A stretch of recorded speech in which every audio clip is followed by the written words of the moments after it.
normality. All events are both online and offline, and we have a webinar format. This is why our online participant. Let me introduce you to Olga Nissen, Managing Director, Accenture, expert in digital transformation. And just one housekeeping point right now, and we will get started. We have an opportunity to speak to speakers today. You can ask them questions. In the end of the session, we will spare some time to answer questions. We'll make sure we can take your questions. All your online questions will be taken as well, and we'll try to give answers to all of them. And those who are here offline, you're here with us, you will have a chance to ask your questions right away over here. Actually, AI is quite controversial. Of course, we know that there are different points of view here and there are different extremes.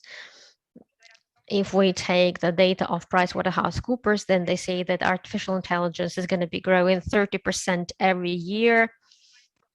Thanks to these, global technologies will increase by $16 million by 2030. When I hear something like that, you want to jump on this train as soon as possible and join this journey. But there are other opinions. Some people believe that it's overestimated, it's not thought through, that it's not that easy, actually not that simple. And these systems that work with data and data are limiting the systems, and we cannot manage it correctly. And the question is how to use it in strategy. This is what we're going to talk about today. And the first question goes to Yuri. You have been in business analytics for long years. You are representing Skolkovo Business School, and Skolkovo has created a very strong expert base on the questions that we're discussing today. So what's your take on current trends? What are the trends actually? What trends are getting shaped now? And what trends should be taken into account? What trends are better to be ignored? Yes, thank you very much. The question is very important. The data analytics has been the subject of my studies for the last 15 years. And what's interesting, what's important here for all of us is to answer the question, why? We all are trying to do digitalization. We all are trying to do artificial intelligence. We all say that artificial intelligence is the future. But in the beginning, let's ask a simple question. Why? As soon as we start asking this question, then many things that we do is not that obvious anymore. For example, many of us and many businesses that we work for, I guess, are saying that they are developing digital strategy. And my question is why? I believe that digital strategies, this notion just doesn't exist. Does it mean that we have a digital strategy that lives separately in IT world, in data, and in parallel with that, we have a regular strategy that lives in business world? Are we trying to duplicate our business? Are we living in two different dimensions? To me, strategy is one notion. Every business has one strategy, and digital is just when I say just, I don't mean to undermine it. I don't mean to undermine digitalization, but digital is just a way to implement your strategy. Just like we're building a strategy in digital technologies, it's just one of the ways. Naturally, digital technologies, artificial intelligence, business analytics, it helps us build a different strategy on a different level. It helps us set different level of goals and build business processes a different way. But everything we do within digitalization must be done within one single strategy of a business. And naturally, it changes the way we approach organizational structure of our business. It changes the way we think about management related things and about introduction of digitalization into the structure of our organizations. This is like the first trend that it's important to be taken into account. Oftentimes we get focused on the technological part of analytics and artificial intelligence, on algorithms, but in order to monetize it all, in order to change the quality of life. Let me just go high level a little bit. In order to change the quality of life, in order to make sure that people see changes, in order to make sure that your clients see changes, after all these conversations about artificial intelligence, it really must become a part of your single strategy of the business. But everything, all the things that prevent us from introducing analytics and artificial intelligence into our life is not the technology. It's not the technology that's preventing us from introducing it. It's organizational structure that's preventing us. This is the first point. The second point that I wanted to mention is that oftentimes when we talk about data analytics, we think about automation of processes. But from my standpoint, the value, the true value of all these technologies is actually not about automation. It's about changing the process of decision-making process within business and decision-making process towards clients. And I can make a bunch of examples that are close to me. Examples related to pricing, and decisions related to personalizations of offers. But it's important to understand that if we are only trying to automate the processes, then we will never get, and we will never be able to get all the value that technology has to offer. Thank you. Of course, it seems artificial intelligence cannot be something from the side. It can be on the sidelines. These decisions, these digital solutions must be in the core of business. They must be a part of business. But if we look into the background, then the first research in artificial intelligence became available in 1950s, long ago. And for a long time, there hasn't been any dynamic or hype, or there was no interest about these technologies. Why do we decide that exactly now we want it? Why do we have all the most important things concentrated on digital technologies? Why are shareholders interested in this exactly right now? Why do we show this information now? I think it's a very interesting question, and I wanted to ask Olga. Olga, can you hear us? Yes, I can hear you. Can you hear me? Do you believe it's going to be fine, or are we going to get faced with another or are we going to get upset again? Because we all are very inspired right now by technologies, but it's not that radiant anymore. Can business be based on artificial intelligence? Let's discuss this now. Can you hear me now? Can you hear me? No, we cannot hear you, but the interpreter can hear.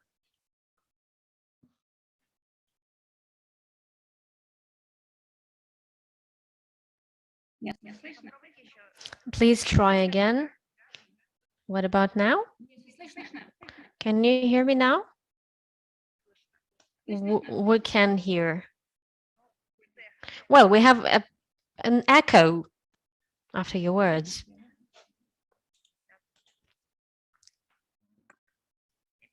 Let's take some time to handle it.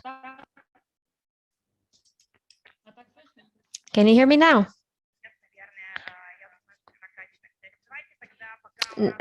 I guess not. While we're having technical problems, can't you hear me? Can't you hear me? It appears interpreter is the only one who can hear. Can you hear me now? The audience cannot hear Olga. Okay, meanwhile, let us talk to another speaker and let's get back to this as soon as this technical difficulty is handled. Next speaker is, I believe, logically. So I was thinking that after we discuss how we can discuss data-driven, whether we're going to get upset and disappointed, we would like to switch to the strategies themselves. And again, we have Sergey Nosov with us. Sergey is with Rostelecom and he's responsible for data department, and he knows firsthand what strategy based on artificial intelligence is, what data-driven is, and how these strategies are implemented in businesses. What do you need to do to make sure the strategies really work? First of all, I wanted to agree with Yuri to say that there can't be any separate strategy. If there's one single strategy in every business, and artificial intelligence is just one of the tools that helps implement the strategy, reach the goals indicated in the strategy. So first of all, let us speak about a set of tools, the toolkit that all these technological stack is supposed to have. Speaking about introduction, I guess first of all, we would like to destroy a lot of hype that's around artificial intelligence. Artificial intelligence cannot be introduced into business. In order to do that, there must be some prerequisites. First of all, artificial intelligence is a toolkit. It's a set of technologies. It's based on a pool of data. And this is how artificial intelligence and machine learning can learn based on this data. So first of all, you must ensure that data engineering is available, data aggregation is available in such a way that both employees can work with this data and that could be used to teach artificial intelligence technology. I guess the time that it would take to implement data engineering in a business is much longer and it's much more complicated rather than employing our artificial intelligence on a data pool. In large businesses, build a great storage of data and consolidate data, and these processes can take 5 years or 10 years. This is the most time-consuming thing, to accumulate data, to capture data. While you are capturing this data, it's important to introduce the mindset to work with the data, because when you have one source of data, when you are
поработали над единым хранилищем, когда у вас со стороны бизнеса есть доверие к данным и понимание, как этими данными можно пользоваться, когда у вас появилась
SMEs a little bit later because I believe it's an item that deserves a lot of attention.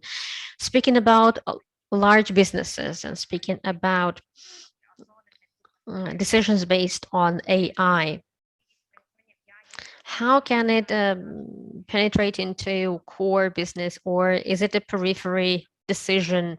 Like, is it a decision for some areas where you can experiment and it's okay, or can it be introduced into a core process?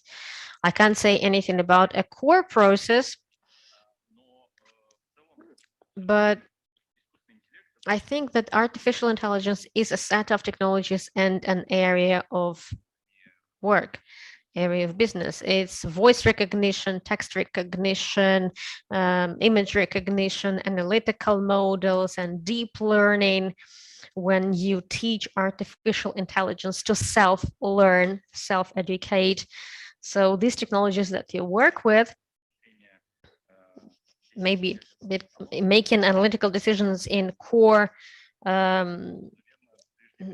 in core, I guess it's premature to introduce it into production right away. But for the majority of analytical decisions, fast implementation is possible, particularly at the start when you can improve the quality of decision making many times, manifold. And maybe you will make not a perfect decision. Maybe it will be with a margin of error, but still it's going to be better than expert's decision. Are there some levels or some assessments based on which you can see whether you are ready to this technology in your business, particularly for large businesses? How can they see whether they are ready to introduce AI in their business? Yeah, maybe do you just see it when you enter the business, or maybe there are some recommended assessments for businesses, or maybe there are some methodologies to see whether you're ready to introduce AI into your business? For instance, management has a question to answer whether it makes sense or it doesn't make sense to switch to AI. Maybe there are some questionnaires, criteria that they should meet, checklist. If we well, first of all, it's data engineering and data culture. They are really important to introduce the technology. If we put this aside, then we are going through MVP, through an attempt to introduce different solutions to different business processes. A part of these decisions are set aside. We decide not to introduce them, or maybe we're doing something wrong when we're introducing them, or maybe process was perfect before that. But usually we're taking MVP, and as to the checklist, on top of the points that I have already mentioned, we don't have any other checklist. Colleagues, maybe your experience? I just can see that you want to say something. You want to add on that. I have a story from my life about 10 years ago when I only began working in this in America. There was a simple thing that happened. A business, a large business, a large bank makes a decision. Let us introduce digitalization. Let's digitalize. Let's transfer our business to a data-driven management model. And what happens next? Who's going to transfer business to a data-driven management model? Okay, let's hire some people, some clever guys, and let's allocate the budget. We allocate the budget, we recruit people, some smart people with some degrees in statistics and mathematics, so on and so forth. But as I like to say, these smart people are put into a great room, into a laboratory, into a lab. To me, it's room, but for clever people, it's a laboratory. So they're in a laboratory. And after that, these smart guys spend time there. They're modeling there something. They're doing some numbers. They generate some diagrams and graphs. They introduce interesting models and they receive some results. And then these results and diagrams are sent to the trading floor. Managers from the trading floor, traders, look at this and they say, cool, interesting, amazing, wow. They put it aside to the left or to the right and they keep on trading and keep on making decisions the way they were making decisions for the past years. It's while there are no robo-advisors. It's until robo-advisors. Exactly. This is what I'm saying. oftentimes there's a great disconnect between what you want and what actually happens between your desires and reality. If this disconnect is primarily in your head, of course, it's primarily in your head, but in order to avoid it, I've never seen, and I have been to many countries, I've worked in different industries, I've never seen digitalization to be from bottom up. It never happens this way. All the successful like success cases, success stories of introduction of artificial intelligence and digital mechanisms, they have always been going from top to bottom, top down, because this is a strategic decision that a business can make, and it goes top down. It's like switching to a completely different business model, and it's a very strategic decision to make, and it's top down. It's a top down decision. And what does it mean? It means that all the strategy of the business must be based around these processes, motivation system, and everything else. A client-centric approach, for instance, it's a very well-known example, but all is done top down, where all elements of corporate management are working great with these technologies. If it's not there, then it just creates a certain bubble. When we speak a lot about this digitalization, we're hyping on these buzzwords, but there's nothing inside this bubble. There's only surface and nothing inside. Shall I continue? You also wanted to share something on this point about penetration of digital solutions. I agree with what Sergey said and with what Yuri said. All my life, I have been doing things that did not have name up until the year 2000s. In 2001, I was working with digital technologies, but back then it was not called digital technologies. It was called online and mobile banking. Early 2000s, it was mobile bank. But back then it was not called digitalization, it had a different name. Then I was with Sberbank and I was building new businesses related with banking. But again, it was not called an ecosystem, but now it is called an ecosystem. Now I work in venture and I invest my money in investors in things that do not have a name yet, but it will be trendy in 5 or 7 years. Do I get it right that what you're doing now, it will be must have in 5 or 7 years? Just wanted to make an example. Everybody knows that the audience is full. Can I ask you a question? How many of you work for a digital business? How many of you are with a digital business? 1/3 part of the audience. And how many of you see that artificial intelligence and machine learning is a day-to-day life, is a daily routine for you? For how many of you? 1, 2, 3 people, not many.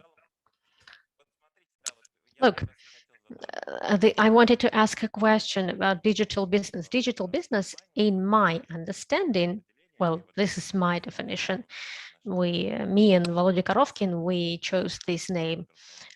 We wrote a book about unicorns. Of course, I should advertise my book about unicorns. I'm sorry.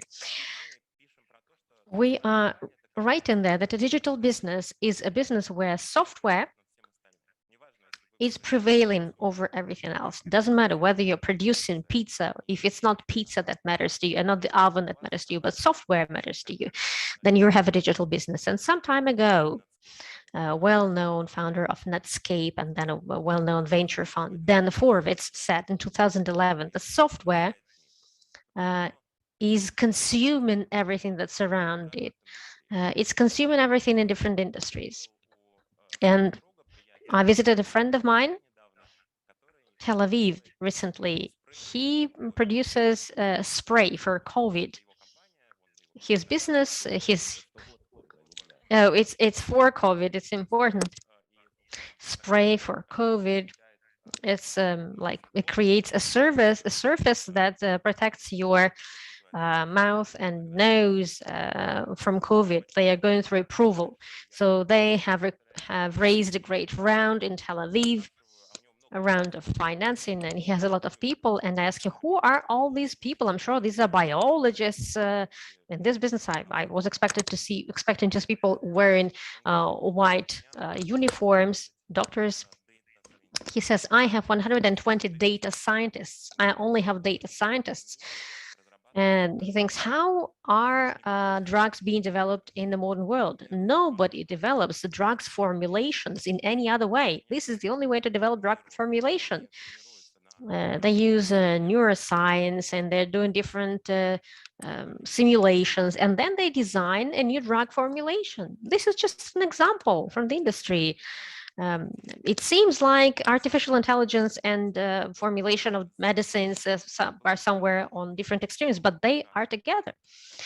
Last year, more drug formulations have been produced in clinical trials rather than in the past, rather than in previous 20 years.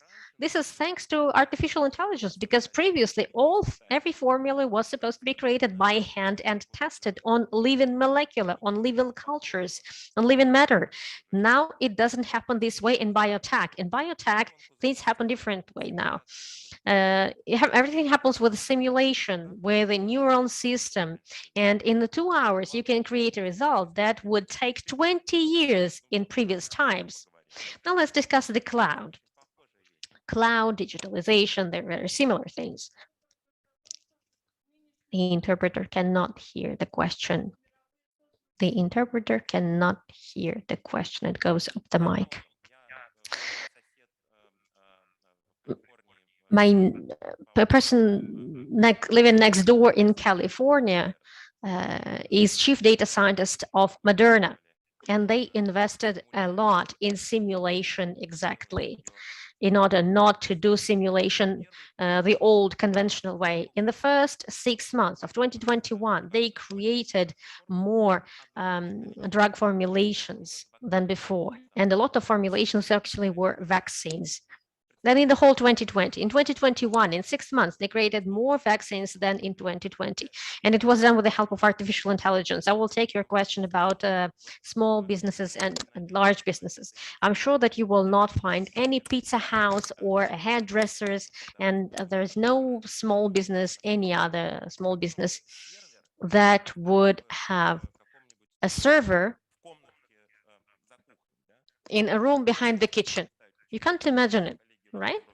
Because there are colleagues from Rostelecom, and there is Yandex out there. They provide cloud services. No one even have an idea to buy a server, right?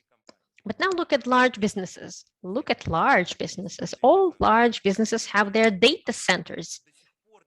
And even until now, they're discussing whether they should switch or migrate to the cloud. Maybe it's scary to migrate to the cloud. They have data centers still. And in 2020, when the pandemic began, we're talking about banks, right?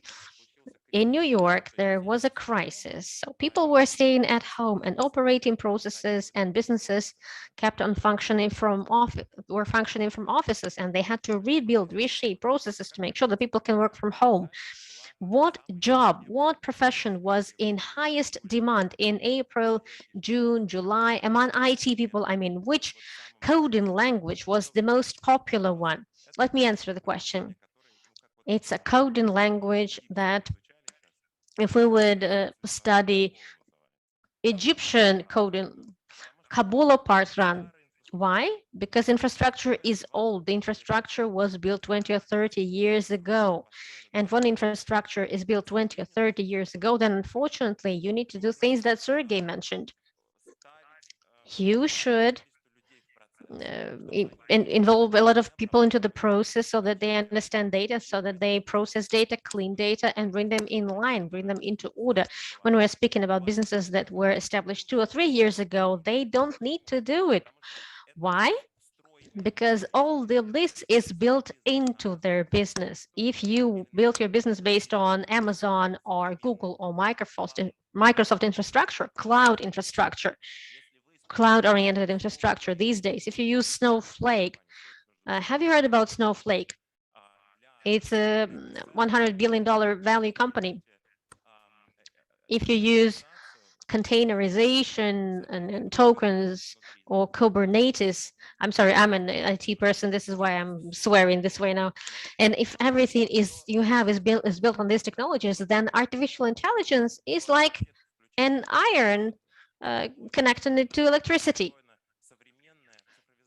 Digitalization is something truly modern. This is why big corporations are not able today to move with the same speed as the technological process is moving in. This is why startups established today are much faster in terms of their speed and in terms of their capitalization.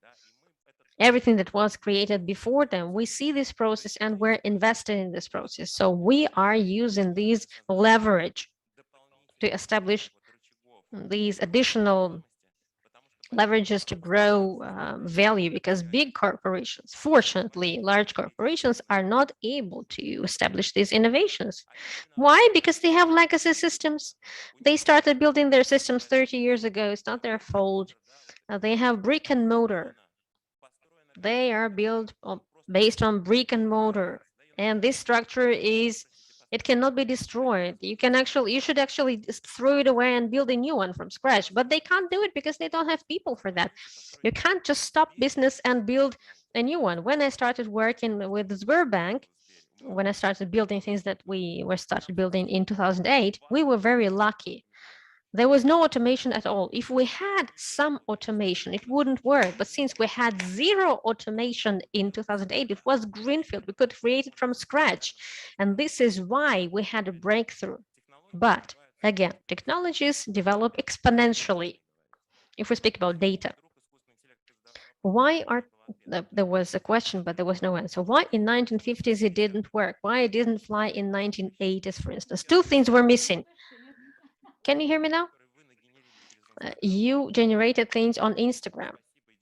Thank you to men and women, primarily men, that generate cats on Instagram. These cats on Instagram gave a chance to train models, because when there is no data, you can't use it.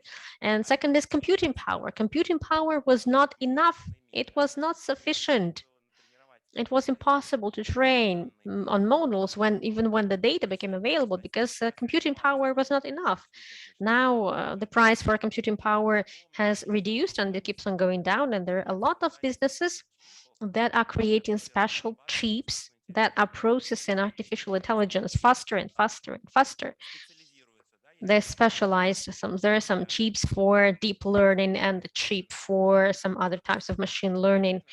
And it all really creates this technological process that we can see. All of a sudden, we have self-driving cars, some drone cars, and we can develop drug formulations without doing it in real life. We can do simulation. In 2000s, we had distributed computing and cloud technologies and the Internet of Things, which boomed from 2005 to 2007, and it started generating a lot of data, and we all have our traces on social networks in industry. So a lot of data were available to use. But exactly in first half of 2000, technologies became available. We started processing data. Olga can get connected now, as far as we know. Can you hear me now? No, we cannot hear. No. This way, can you hear me? Yes, amazing. We can hear you now. We had a great thesis. I must repeat it. How does artificial intelligence help create medications and formulation of medications? But if we look into ethics, everyone is afraid that artificial intelligence will kill us. I think that it's because we're scared, because translation into Russian intelligence as the way intelligence is translated to Russian is not right. When we speak about artificial intelligence, we don't mean that it's modeling brain activity. It's something different. What we mean here, it really can have application. It's statistics and relativity theory. Of course, there are such businesses as DeepMind. They are making an attempt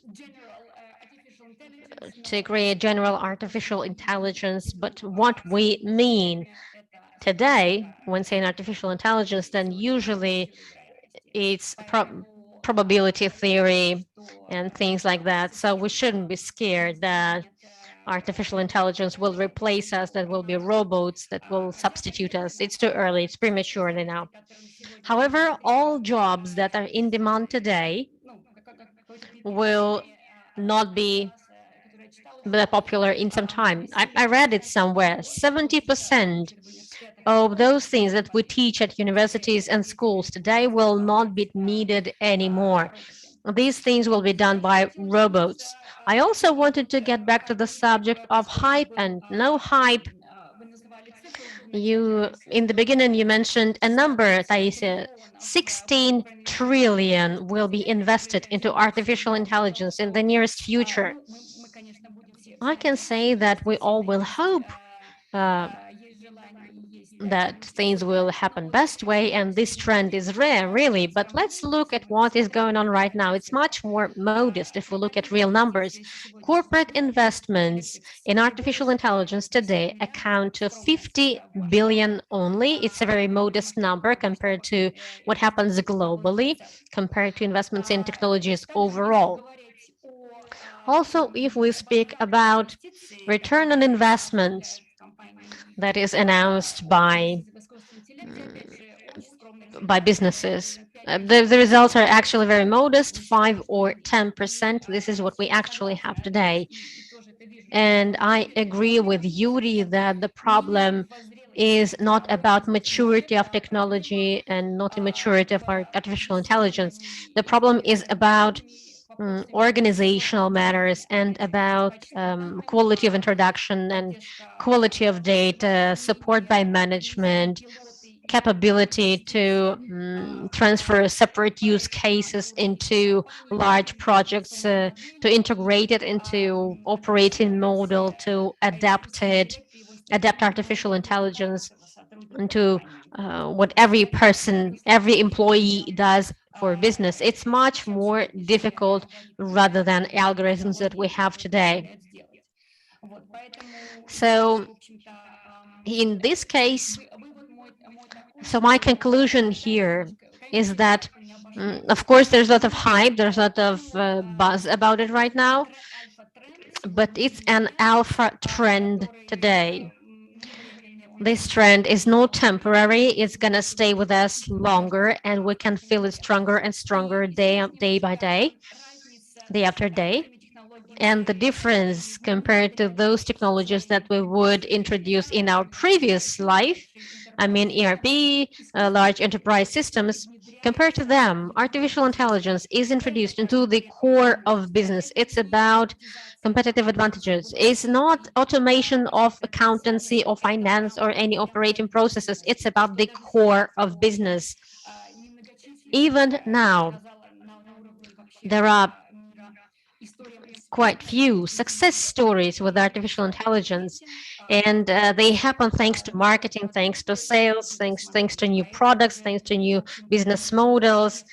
And this is not automation of accountancy, it's something on another level. It's a competitive advantage, and those who are not introducing it now, they will fall apart.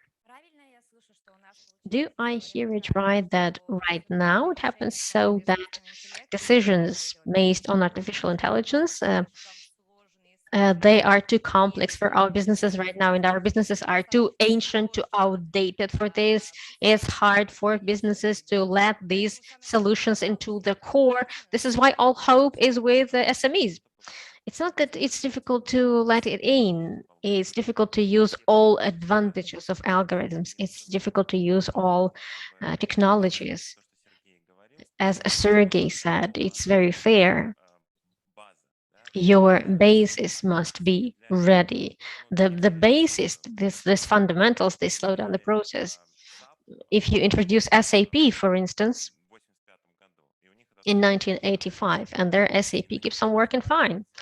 And on top of that, you add ERP. And on top of that, you are adding more layers of more products and processes and so on and so forth. Then you have DeepMind. There are algorithms, or there's GPT-3. You know what is GPT-3? Nobody knows what is GPT-3.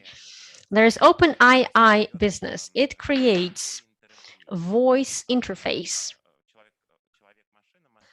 a voice, human machine or machine to machine. So they're majoring in voice and neuro-linguistic programming, natural language processing, natural language understanding, natural language processing. So this business issued recent GPT-3 protocol. I used it myself, and GPT-3 has 100 billion parameters, and GPT-4 will be available in 2020. They will use 100 trillion parameters. There is a deep learning in this neural network. Even GPT-3, you can just type a text, the system converts it into the app. Very easy. It's very easy to create apps this way. You are not writing it on Kamboli. You are writing it on GPT-3 in English. You're just typing a text, and the software understands what you mean, and it creates an app for you. On the one hand, if you have GPT-3 and GPT-4 is on the way to substitute it, and at the same time, starting from 1970s or 1980s, you also have a platform coded on mainframe, then together, like they are not matching together. But if all your platform is written on a modern tool, then everything works fine together. This is why businesses that were born yesterday, they have a fantastic advantage compared to those businesses that were born long ago. It sounds really attractive, but how do you make money with this? It's another question. How does it help make money? A lot of businesses, $50 billion, as Olga said. As far as I understand, these are business investments of large businesses, yes, into projects related to artificial intelligence and investments, annual investments into projects related to artificial intelligence, venture money. I mean, this is what we do. They account to about 35 or 40 billion dollars. This amount grows every year by 30%. And in this niche, there are thousands of businesses.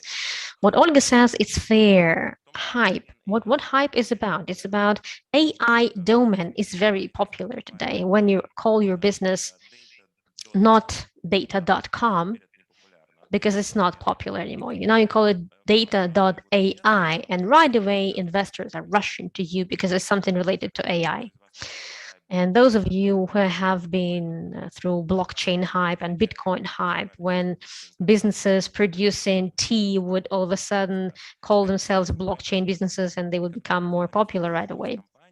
When we do due diligence of startups, we see what Olga says.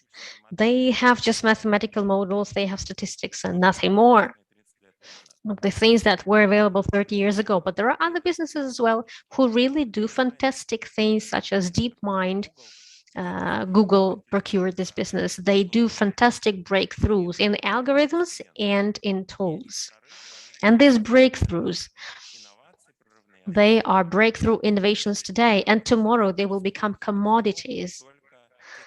And they will be used only by those businesses that do not have legacy. If you have legacy systems, you will have to turn around your huge sheep in order to start using these tools. Can I add on that? Victor touched upon an important question. If we look at top 50 banks in the world, 30% of legacy systems are still coded on Fortran, on mainframe. 30 years ago, these legacy systems are still existent. When we speak about artificial intelligence analytics, but at the same time, there's a huge percentage of software, key software, that ensures operation of banks that was coded 30 years ago on Fortran. And there's a question: can we reshape these banks? Can we transition them to other systems?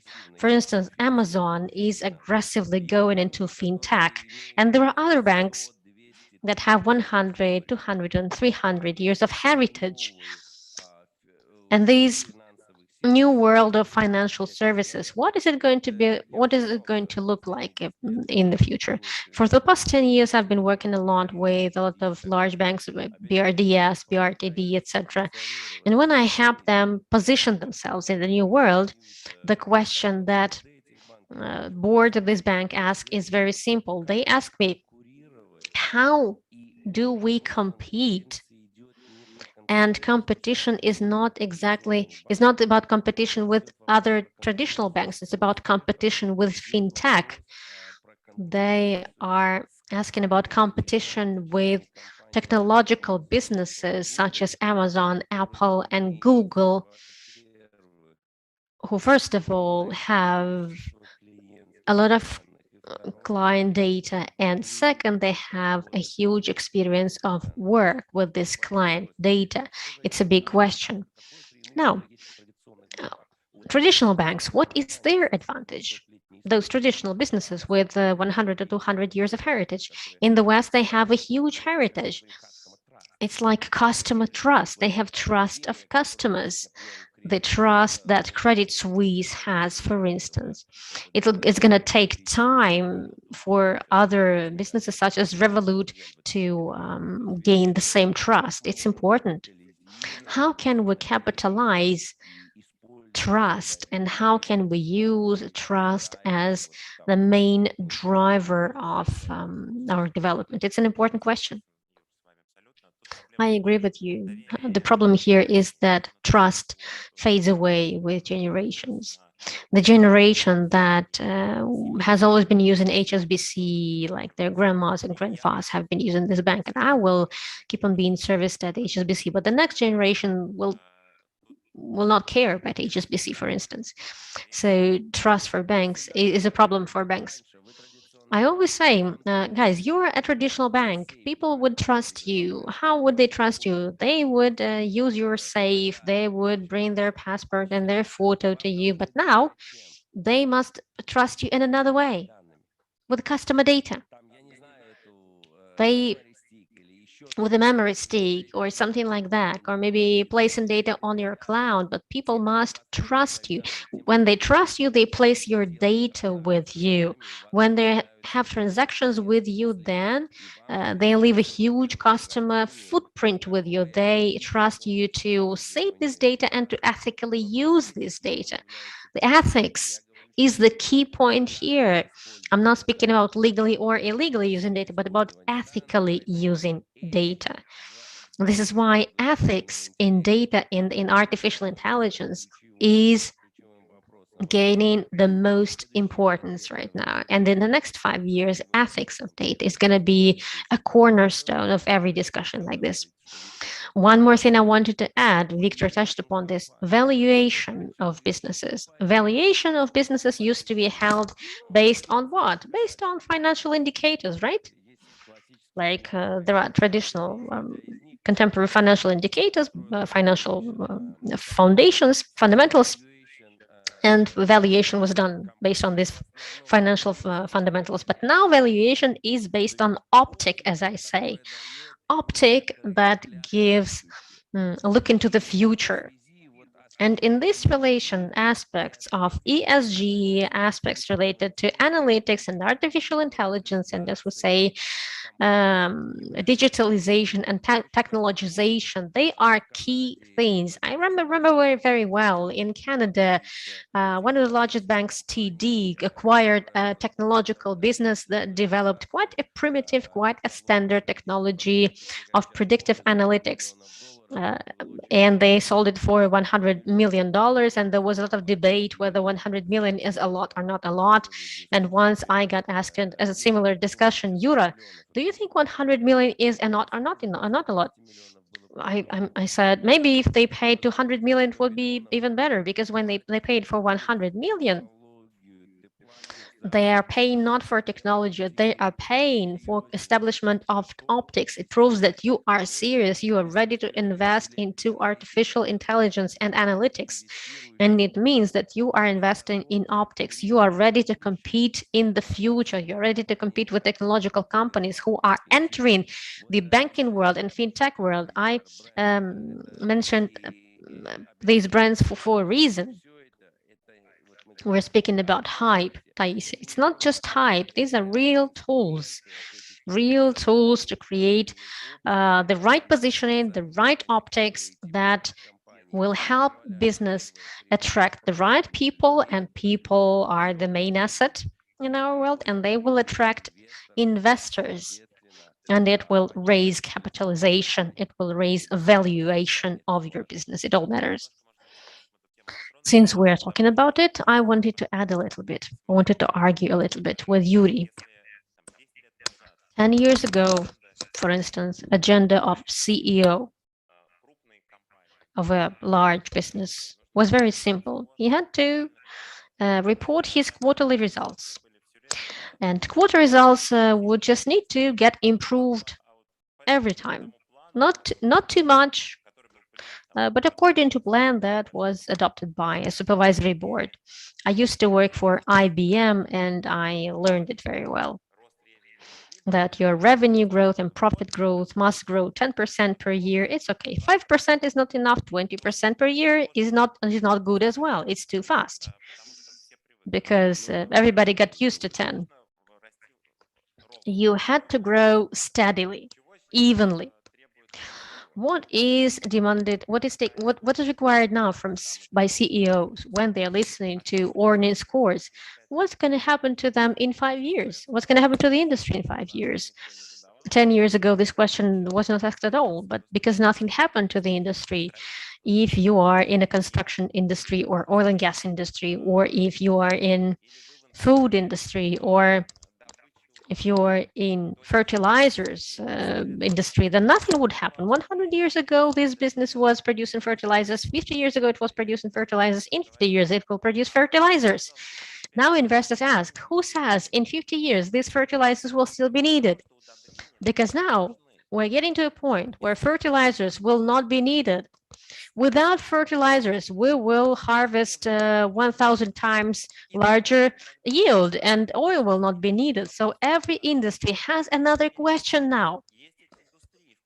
We have these industries that used to be giants and they ceased to exist. And in every industry, there is a question.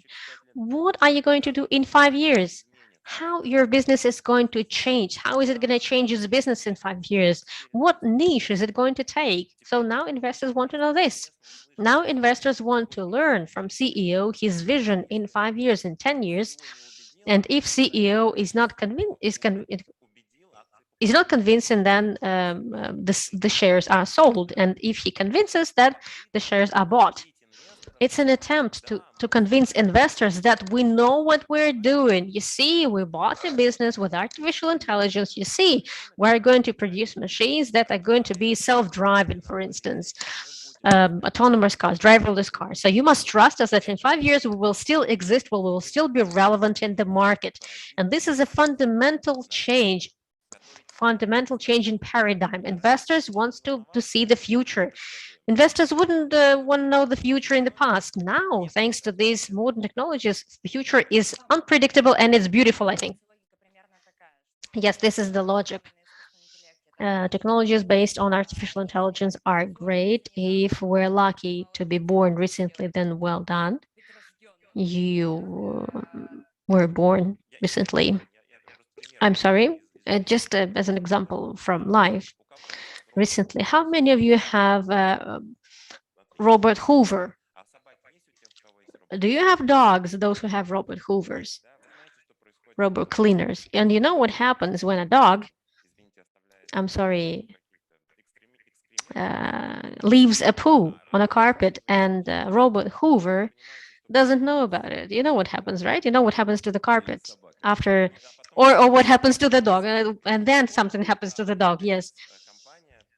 Finally, a business trained robot Hoover, robot cleaner, to recognize dog's poo on the carpet and not to spread it along the carpet. And I ordered it right away because I have a dog. I ordered this automatic Hoover right away. It's cool that you have an automatic robot Hoover that recognizes dog's poo on the carpet and doesn't spread it throughout the apartment. It's interesting. How would they value the market size in order to build this model? I don't know how much it cost them. Maybe it didn't cost them a lot to introduce this feature. Olga wants to say something. I'm sorry. Yes, I wanted to say that when we're saying that artificial intelligence transform industries and new businesses get shaped, and they're based on artificial intelligence, you know, Uber and all the other things, but they were born with artificial intelligence, and they are designed for a certain task. But the majority of us sitting here, I'm sure we work with regular businesses, I would say. Regular businesses that have HR and finance departments and marketing departments, so on and so forth. And we are like part of the business is analog and the part of business is digital. And the problem today is how to use artificial intelligence, how to scale it up for the whole business, how to use AI in marketing or finance only or in HR only. We know how to do that. We have learned to do that. But how to scale it up for the whole company, how to cover the whole business with AI, the formula is still being searched. This is what I observe, and out of everyone who's sitting in the audience, you will be the ones who will get faced with this problem. You will be sorting it out. Can I say a few words? My opinion, I don't want to offend anyone. However, I will say that maybe it's quite provocative based on my experience. I've never seen anyone who would be able to monetize investments in artificial intelligence as long as it was based on IT, if it originated from IT. To me, analytics and artificial intelligence is 100% business related story that must be going from business but not from IT. Analytics and artificial intelligence is a profit center. It's not a cost center. And the role of IT is, well, it supports analytics and artificial intelligence, just like it supports many other businesses in the company. But it's a business related story, it's a profit center, and it's based on business. You have just broken a lot of stereotypes right now. What do you mean originates from business and built from business? I have seen different models of introduction of data management and artificial intelligence in the business. Somewhere it originates from IT, somewhere it originates from finance or from business. But in Russia, historically, it happened so that the majority of businesses launch this business from IT or from finance. From other departments, they never originate. I think that this discussion, IT and business or not business, if you join a startup, a large startup who has like 1,000 employees, there's a founder of this startup. Usually, this founder is from IT. He's an IT guy usually. Usually, he speaks to all IT people on another language that he understands only. IT guys have their own language. If we ask him, where's your IT and where's business, he will not be able to tell them apart. Victor, there are businesses that are established by 5 friends who just got together. And there are other businesses who have 100,000 employees and they have a heritage, they have a legacy. If you come to Google, if you ask them, where do you have IT guys, or on Facebook, Facebook is a large business, 80,000 people, 80,000 employees, $1 trillion value. You ask Zuckerberg, where are your IT guys? He will not be able to tell you exactly. Like, all these people are actually IT guys. All of them, all my people. They are majoring in marketing, in development, in PR. They're doing everything, and they're IT as well. And this split into business and IT, it's from the past. It's outdated. I don't want to call it agile because it's too much buzzword, but it's not what modern business that was born in digital age. Gaming businesses, for instance, let's take them as an example, and let's ask World of Tanks, where are your IT guys? They will not give you answer to this question because their team, their product team, are all together: marketing, operations, DevOps, developers. They are doing the product all together, and which one of them is IT, which one of them is not IT, they don't know. And when it comes from business, business didn't set a goal to us. Well, this business is from the past. It's from the past. It's completely outdated. Okay, now we would like to talk to the audience. There's a chance to ask questions. Maybe somebody wants to ask. Let's wait for the microphone so that online can hear us as well. Good afternoon. Thank you. We understand that AI in digital transformation is the key technology, and it would be interesting to all of us. How will it impact which jobs will cease to exist in the nearest time? Coders, interpreters, simultaneous interpreters, those who major in languages, pharmacists, which jobs will cease to exist? Professional jobs will change. It's not because some businesses want or don't want to introduce it. Anyway, globally, this is the trend. It's like a natural process. It disregards our opinion and our desire. And where are we going? What should we learn? What should we train? What should we learn to do? It's a great question. Let's begin with Yuri because he belongs to Skolkovo. It's a core business. It's an interesting question. I would say that jobs will not cease to exist. They will transform. Jobs will transform. An example. I guess we all are familiar with this example. Travel agent.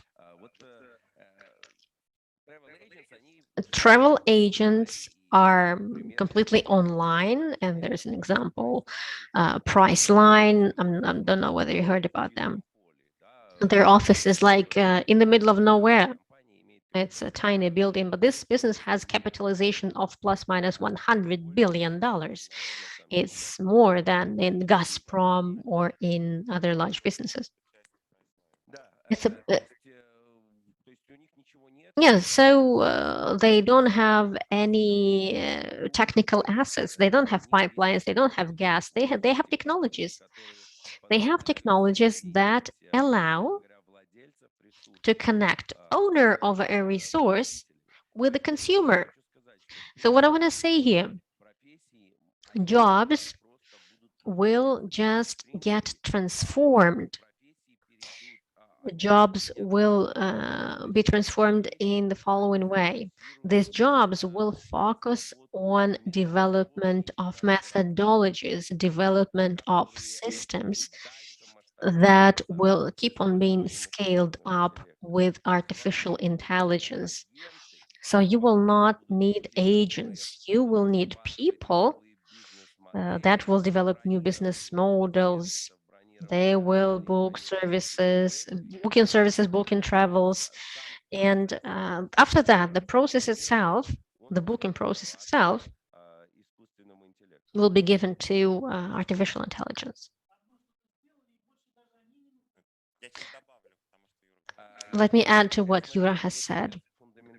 Look, this is a largest question, and Harvard, for instance, starts majoring in this. It's a social economic question.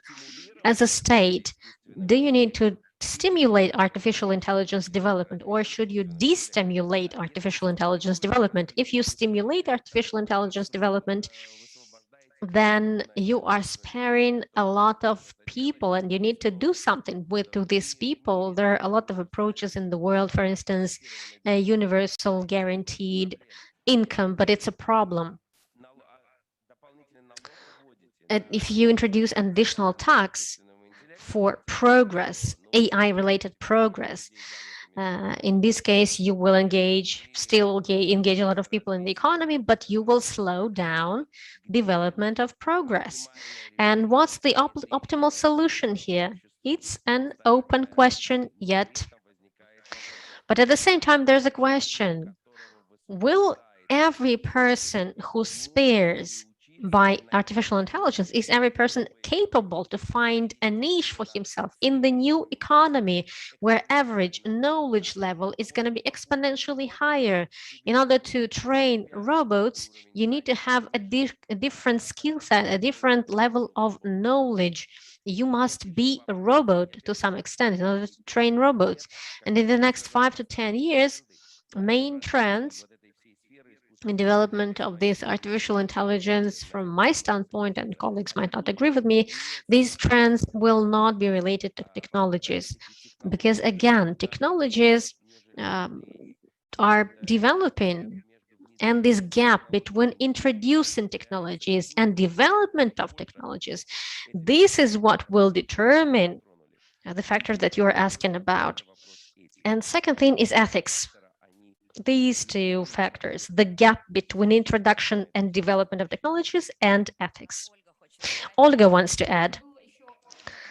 There was another question. What to learn? What education should I get? No matter what you do, you will need to manage this process from data to insight to added value. How to set the goal, how to understand that the goal was done correctly, that all the data were analyzed correctly, and most importantly, how to make a decision based on those insights that you gained from your data scientists, so on and so forth. All the functions will be based on technologies and AI, and your job will be to talk to people this language, the language of data, to learn to speak the language of data. I wanted to add as well, and I also wanted to add, Olia touched upon the subject. We're speaking about technologies, but it's like a pendulum, right? No technologies, now well, there are a lot of technologies, like a swing, a pendulum. But there is such a thing as simple conversation or connection, people connection.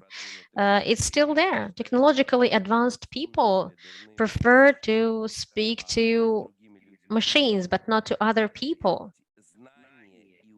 And knowledge and skills and desire to talk to people, building all these processes in businesses, these people are in deficiency right now. People who understand technologies, but at the same time, they can talk to people.